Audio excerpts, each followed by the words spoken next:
Hi குட்டீஸ், இந்த கதை பிடிச்சிருந்தா என் சேனலுக்கு சப்ஸ்கிரைப் பண்ணுங்க.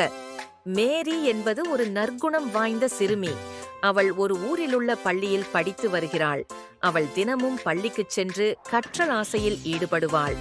பள்ளி முடிந்ததும் மேரி அவள் வீடு திரும்புவாள். வீடு வந்தவுடன் அவள் செய்யும் முதல் வேலை என்ன தெரியுமா? தோட்டத்திற்கு போய் மாம்பழங்களை பார்க்க வேண்டும். ஒரு நாள் பள்ளி முடிந்து வீட்டுக்கு வந்த மேரி வழக்கம் போல தோட்டத்திற்குச் சென்றாள். அப்போது அவளுக்கு ஒரு வியப்பு காத்திருந்தது. மாமரத்தில் ஏராளமான மாம்பழங்கள் பழுத்திருந்தன. அவளது கண்கள் மகிழ்ச்சியில் மின்னின. மேரி மரத்தின் கீழ் ஓடி சென்று மாம்பழங்களை எடுத்துக் கொள்ளத் தொடங்கினாள். அவளால் எட்டக்கூடிய எல்லா பழங்களையும் அவள் எடுத்து வைத்தாள். மொத்தம் 10 பழங்களை அவள் எடுத்திருந்தாள். அவை அனைத்தும் மஞ்சள் நிறத்தில் மிகவும் சுவையாக இருந்தன. அவை எடுத்து அவள் தாயிடம்,